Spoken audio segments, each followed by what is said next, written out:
Finally, I settled on to oncology, and one of the trigger thing was my sister who was struggling with the cancer. And when I entered now that field of oncology, I found it's dominated by men. But I believe that from what I went through in school, I was competing with men, and I think I still had an opportunity to prove that it is doable. Mm-hmm. And based on that, I got into the radiotherapy field, and it was purely men. And I got discouraged. Even women discourage you. They say like, okay, how come you're entering this field? Will you be able to have children? You know, because they fear radiation. And I was a very young doctor by then. But somehow I had to ask around, and I was told, no, don't be scared. It is doable, and you just come into the field. And I'm proud to say that I'm the first woman radiation oncologist in the country. Right. And I think my performance has not been less of a man. So I think God has given us talents that whether you are man or woman, if you put your heart to it, you can deliver. Right. Yeah. And with how a lot of us grew up, really, many people say that our brothers were then given some complex toys, and for ladies, for little girls, it was always just a simple doll. So do you think that in a way could affect how we look at life, our perspective on career choice and such like things? Not just the toys, even the books we read. Right. I think it's social orientation. It falls in sociology and I think psychology. I think the doctor is familiar with that. How we are oriented as individuals depends on the cultural background or the social background you come from. And studies have shown that if you come from a family where maybe the parents are more advanced in terms of education, they tend to expose the children to more education-related materials. If you come from a community maybe that is focused on getting their daughters married, that's why you get dolls and books and even the stories your grandmothers and aunties tell you around how to become a good wife, how to become, you understand? It's just supposed to form your idea on how to fit into society. And I think for a very long time it was quite unfair in the sense that it disempowers also the boy child, because the essential skills they need, like a particular skill set, every individual needs, like to cook for yourself. It doesn't have to be a gender-based, because we all eat. So, right. We can't look at it. Yes, and also for the girls, like changing your car battery or changing your oil. If you look at the first world, those are things which are taught to. By the way, it's a basic skill. So depending again on where you're brought up and how your parents were or their parents, it tends to inform. Even up to now, this still continues. It hasn't stopped. So let's acknowledge that. But it's a social orientation and how to make you fit into the society, because you can't be the only girl. They call them tomboys, the ones who are going up the trees, and right. It's supposed to shame and shun you from, then they had breaking virginity. I don't know if right. You cycle. But those are basic skills that every young person needs to be equipped with. So they were misinformed, and likely they passed the information to the next generation. But in 2023, with access to technology and so much information, I think we should expect better for the generations to come. Right. Yes. And Daktari, you've come to the studio today with your children. So how do you say then that, how do you bring them up perhaps differently from how you were brought up for them now just to be more open-minded? Yeah, it is different. It's a different generation. I try to balance, and you know, like for me, I was the first born in a family of 10, and my mother was very tough on us, beating us. Our dad used to beat us when you do a mistake. But now this generation, you have to negotiate with them.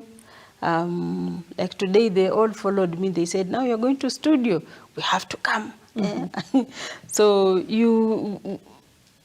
my parents, like they used to fix us, like you have to become such a person. But for them, I also still try to instill that kind of discipline. Right. But I allow them to tell me what they want, and you'll be shocked. Like my son, him is taking a different career. Like you saw him taking photos. He's soon going to university to do projection, Right. mapping, things that is not in medicine. So it is a generation where we allow them also to explore their imaginations. As much as like my parents, they tried to fix me to follow a certain career, but I also was allowed somehow with the time to follow my dream. And I think it is very important that parents allow their children or to be more flexible with this generation, because it's not, they are not living in the Stone Age. They have their own ideas on what they think is right for them. They also have the children rights, Right. And they have a lot of social support now. The school supports them, so they are in a digital world. That's what I can say. Right. And as we are talking about drought and women who are bearing the most brunt out of it, because there are many expectant mothers who are emaciated. And so even carrying the pregnancies to term is a challenge. They're malnourished, they're anemic. So women are the ones who are suffering most from the drought. So what do you think is like the basics that perhaps can be employed to salvage the situation? So I know most of the social, even health and economic burden actually lies on women. Women carry a lot of responsibilities. As you know, as a woman, you have to bear children, you have to go through pregnancy. It is very complex. And if I reflect even on the cancer burden, Right. over 65% of the cancers are being reported in women in our country.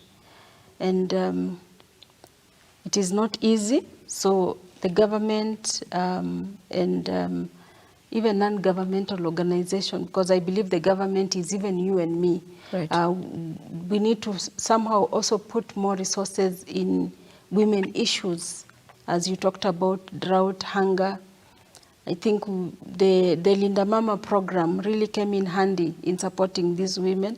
But in those areas where there's drought, there's hunger, I think apart from Linda Mama allowing mothers to deliver for free, we should also have food donation going to those areas so that the expectant mothers can get free or affordable food to take them through this difficult moment of the pregnancy that comes with a lot of challenges and complications. Right. And Dorothy, in line with the same, the president, the wife of President Joe Biden of the United States was here. Yes. And after she left, of course, there is a food donation. Food donation. Yeah. And so how sustainable is that, given that women are still down on that chain? Neliba, I think Kenya has a great potential to position itself strategically in the world. If you look at our current discussions around donation, I don't know, Linda Mama Fund, I don't know, things which are knee-jerk solutions to some of these problems that are recurrent. But you must understand, again, it's a source of economic activities for certain individuals, for women not to have food or women not to have access to health care or some of these basic things we're looking at. I was looking at something today around the impact of the drought, not just, we keep mentioning it, Marsabit, Lodwar, the northeastern parts, but we're not talking about the impact of the drought in areas like the Lake region, whereby women go and get fish from the fishermen who fish. So if there's drought in the country, you must understand the water streams and the river flows are going to affect how the oxygen concentration in the lake, which means pollution is going to increase the concentration, which means there's going to be less fish for the fishermen to bring. And you understand, and the women who rely on this economic activity, yes, we've been focusing on livestock, but we've not focused on women who get their source of income from Omena, Mbuta, all those, which is a country at large. So if drought hits one region of the country, then the entire country is affected.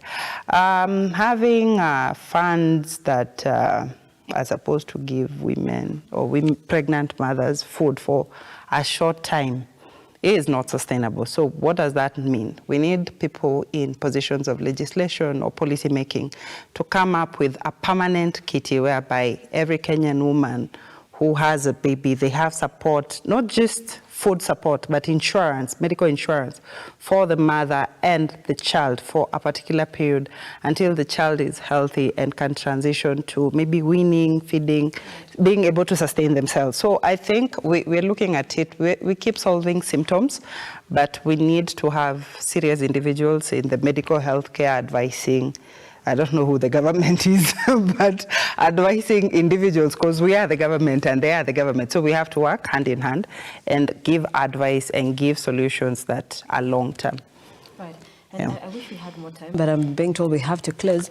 But before that, maybe, Doctor, I'd like to hear your closing remarks in regards to, of course, we've come a long way, but inclusivity and, of course, this exclusion